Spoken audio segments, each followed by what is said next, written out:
Wow, what a beauty. By golly, I think I'll buy a new car. Say, Millie, how long have I had the old one? 1 year, 8 months, 14 days, 11 minutes, 43 seconds.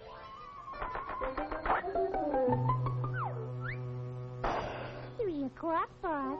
Time to go home. So it is. Well, I'm ready. A long day, 11 to 3, 2 hours for lunch, 3 days a week. It's a tough life.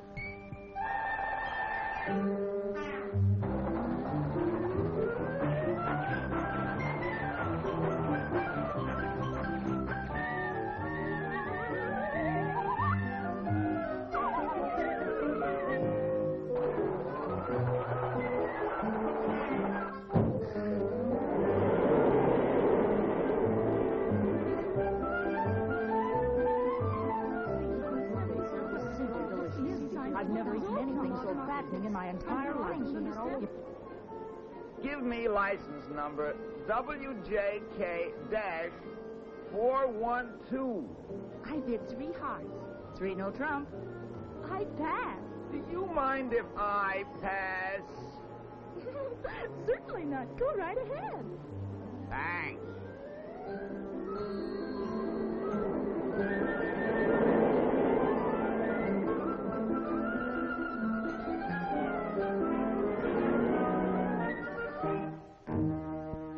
No doubt about it. This bus is a little old-fashioned.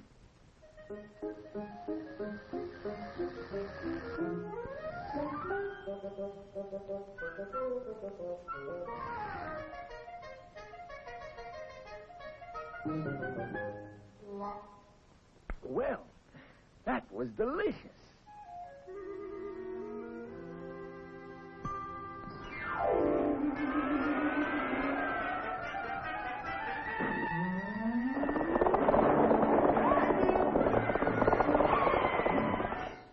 That concludes tonight's thrilling episode of our three-dimensional Western, brought to you by Energade, the combination soft drink, candy, and dessert with the three-dimensional flavor. Good, good, good. Buy it at your local market. 21st Century Cars presents your personal master of ceremony. Hello, folks. Say that. Now we are going to bring you a special entertainment feature which will show the development of the automobile. Oh, Pop! I want to see another cowboy picture. Quiet. I beg your pardon? Oh, not you. Say, those new models look terrific. They are terrific. You should see what your grandfather used to call an automobile. Okay, Sam, start the show. Now, folks, believe it or not, this is actually an automobile. When Grandpa was a 17-year-old hot rodder around the turn of the century, this job was the hottest thing on wheels. Grandpa's newfangled horseless carriage changed his whole life in more ways than one. Motoring was a thrilling experience, even in those days. Since there weren't any doors in Grandpa's dreamboat, sometimes it was a little too thrilling. Every trip was an adventure in those days, and one thing you could always depend on. A flat tire.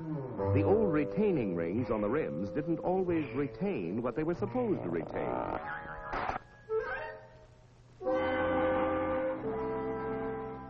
Shock absorbers hadn't been invented yet, and road conditions were ideal for testing the fatigue and failure points of automobiles and drivers. Grandpa's car didn't have much acceleration for passing, so he found himself on the wrong side of the road for longer than he should be. Caught out at night, Grandpa's gas or oil headlamps weren't much competition for a couple of fireflies. The little speedster had no top, and it was far from comfortable in an unexpected shower. The windshield was a great improvement. But without a wiper, even Grandpa's 20/20 vision couldn't keep him out of trouble. The runabout didn't have a self-starter, and often the 10-horsepower engine didn't respond to the hand crank. Occasionally, even on good roads, individual parts failed without warning. Axles snapped. When drag links and steering knuckles failed, it was hard to tell what might happen.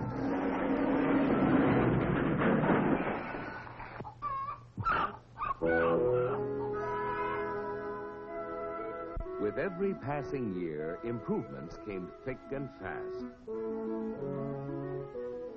Stronger and safer wheels were developed with demountable rims for tires. Doors were added to keep people safely inside. Tops became standard equipment. Windshields protected motorists from bugs and the elements. Wipers were invented to help the motorist drive safely in bad weather. The driver's seat was moved from right to left to make passing safer. The electric starter replaced the old hand crank. This remarkable invention enabled Grandma to get into the automobile driving act, and she really loved it. As the years went by, the automobile manufacturers continued to improve their cars and make them safer, so that more and more people could use and enjoy them. Pressed steel wheels for greater strength, stoplights to warn following drivers, rear-view mirrors, four-wheel hydraulic brakes to increase stopping power, bumpers to add more protection, rubber-covered pedals to keep feet from slipping. Safety glass increased passenger protection tremendously. Welded all-steel bodies and all-steel tops meant more strength and safety. Bumpy roads were smoothed out with shock absorbers, and Grandpa could sail along in comfort and safety. Through the years, the automobile changed from a novelty to a necessity. It created a new way of life. It provided a whole new concept of transportation for industry. And we became a nation on the move for work and pleasure. Besides designing better automobiles, the manufacturers developed research and testing techniques to help them build safer cars. The science of metallurgy met the challenge of creating more efficient and stronger parts and assemblies.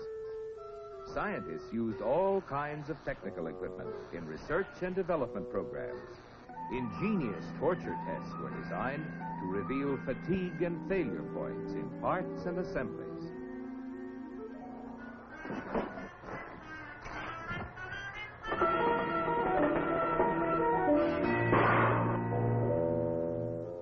And like the parts and assemblies, the cars themselves were tested under all kinds of driving conditions to make sure that they would operate with maximum efficiency and safety.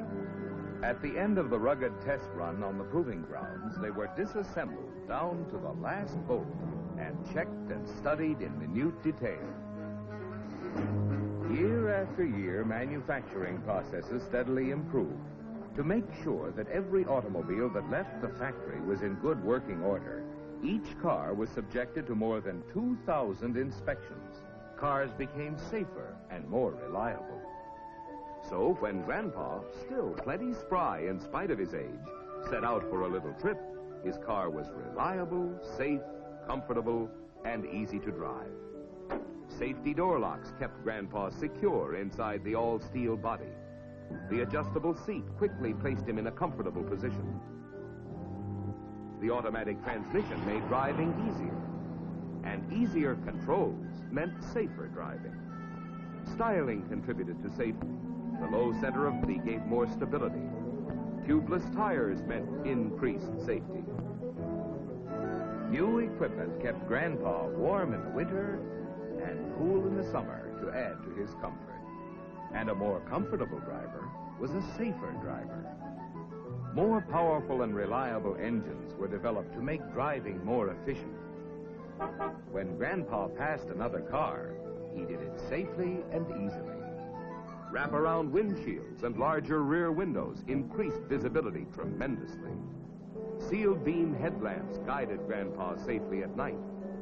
Power brakes made it possible for him to stop easily and quickly.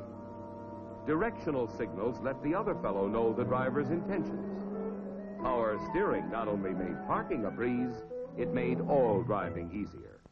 Even in the good old days of the 1950s and 1960s, Grandpa could rely on his automobile to get him to his destination quickly, safely, and fresh as a daisy. So you see, folks, all of you who are living in the year 2000 are fortunate, because through the years, the automobile manufacturers have had as their goal your safety first.